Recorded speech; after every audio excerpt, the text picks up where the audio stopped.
Hello, Jenny Hall here for Ink on 3.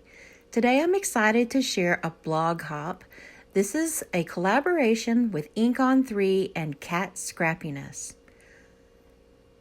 For today's project, I'll be using the Leafy stencil in the Little Birdie stamp set from Ink on 3 and the Slimline Never Ending dies from Kat Scrappiness. I've die cut every other die so that I can have a larger panel. If I were to use every single die, it would make me have a very thin and narrow panel. So in order to get some more bold colors, I've used every other one. I'll be using some Atelier inks from Ink on 3 and adding color in 2 different blues for my background. This card is a really fun background process, and then there's some really great watercoloring as my foreground.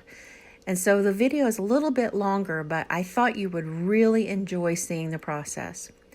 So to create this really fun background, I'm taking those dies and die cut from 110-pound cardstock, and every other rectangle is colored Peacock blue, and then the ones in between are Trinity teal.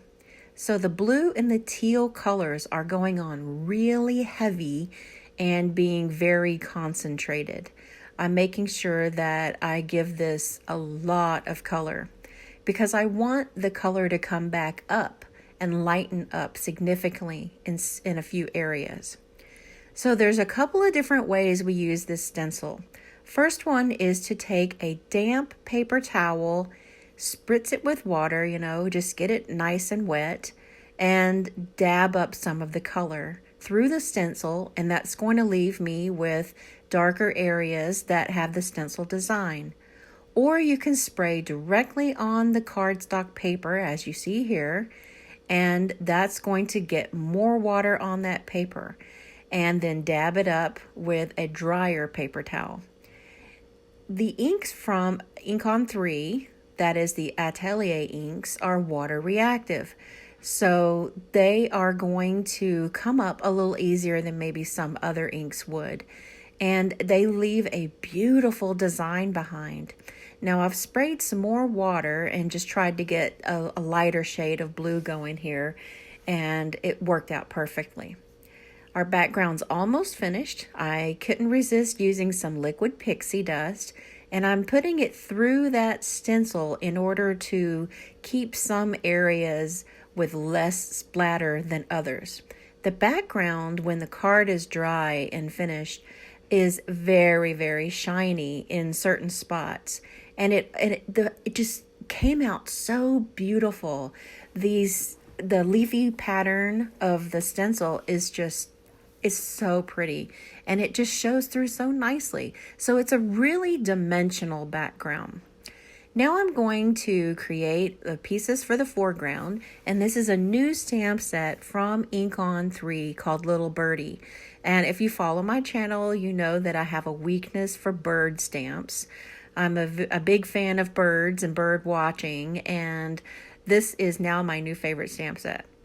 I've stamped it onto watercolor paper with blackout ink, and blackout is a hybrid ink that's from Ink on 3. It's good for alcohol markers or for watercoloring.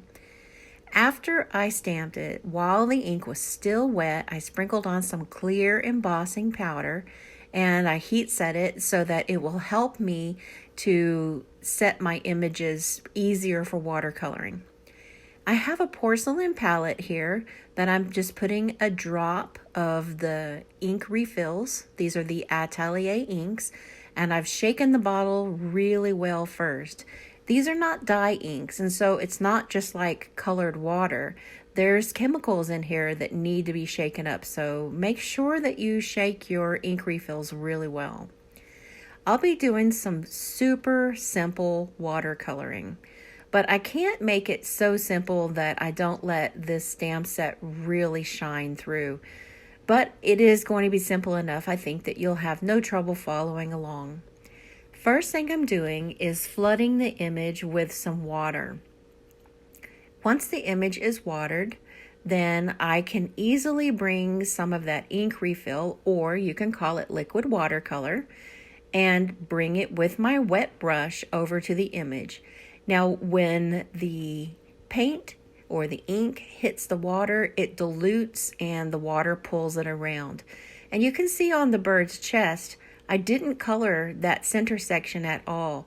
Instead, I went around the outside edge with the yellow, and you can see that reaction that it had with the water and just kind of left a natural looking white area at the breast of the bird. And I love that it worked out that way. Sometimes it doesn't, but that's the thing with easy watercoloring, is it just kind of, a lot of it is up to chance. And you can see here that I'm just kind of putting on that color real sloppy, or putting the water on sloppy. And then the same thing for dropping in the liquid watercolor. I'm just like popping it in there and letting it do its own thing. And that's one of my favorite things about watercoloring, is that it doesn't have to be perfect and planned. It looks really pretty when you just kind of let nature take its course. And I'm going to add this yellow to the outside edge, just like I did on the bird. And this is a wet image as well. And on the opposite end of the petal, I'm placing some of that really beautiful red color. I want the flowers to stand out very strongly from the background. Now remember, our background has a lot going on. It's really pretty blues, and it's got texture and shine. So I want these images to really be able to be seen and be super bold in order to compete with that background. But it all comes together in the end. Now I'm just taking a wet paintbrush. You see the paints are off the table now, they're gone, and I'm using just a wet brush and then dabbing it off on my dry cloth and kind of letting the colors mix around a bit more. Moving on to our second panel of colored images, I'm going to color the flower buds and the small flower the same way. And I am adding the exact same colors. I'm also adding in to it just a little bit of the pink. One of the new ink colors from Ink on 3 is Sweet Petunia Pink. And it works out really well paired with the red. It just it's a natural blend from the red to the pink. I'm coloring the leaves in the same way. First, putting down a layer of water, then adding yellow to the tips, green to the base of the leaf, and then just kind of dotting on a little bit of the orange in the between area and letting it mix together naturally.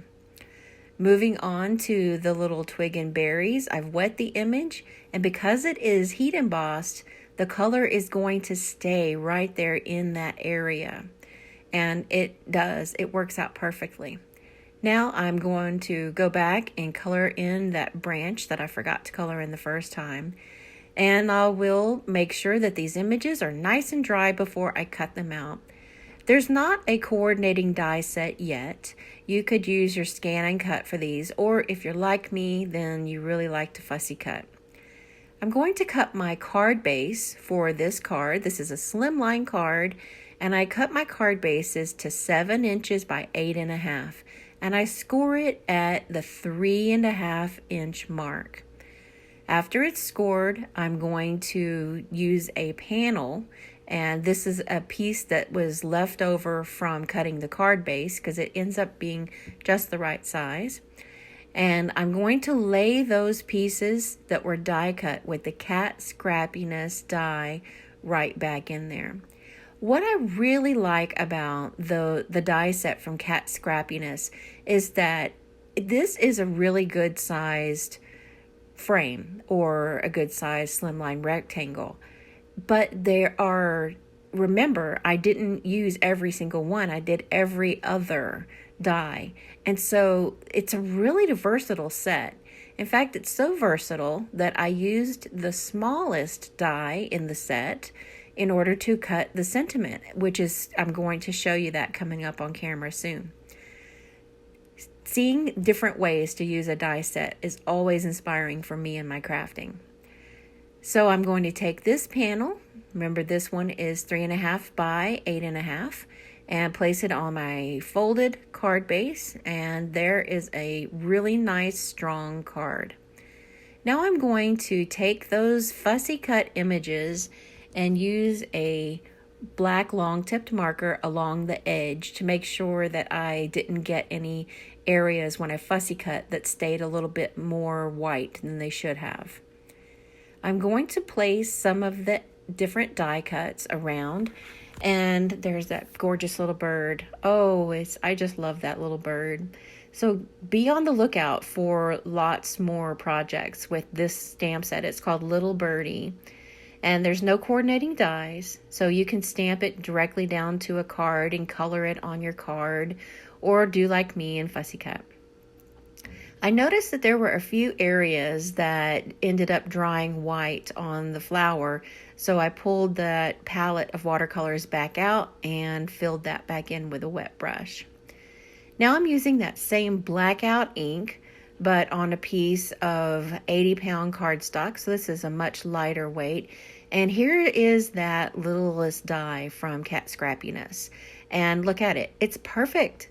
It's perfect for little, thin sentiments. I think I'm going to end up pulling this out quite often.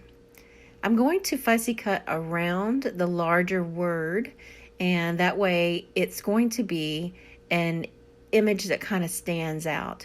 Usually you'll see me going with black cardstock with white embossing, but I thought if I did it the opposite way, it would stand out a bit more with all this busy background. Now you can check out, I'm adding those little berry twigs and setting them around the sentiment, and it's all coming together. What do you think? I would love to hear your thoughts. If you like this background method, this is maybe a new technique for you, and if you like this image. Thank you so much. And don't forget to go over to my blog and comment, and go over to Instagram and comment for your chance to win on this collaboration with Ink on 3 and Kat Scrappiness, a blog hop that is for Happy Harvest. Thank you so much for spending time with us today.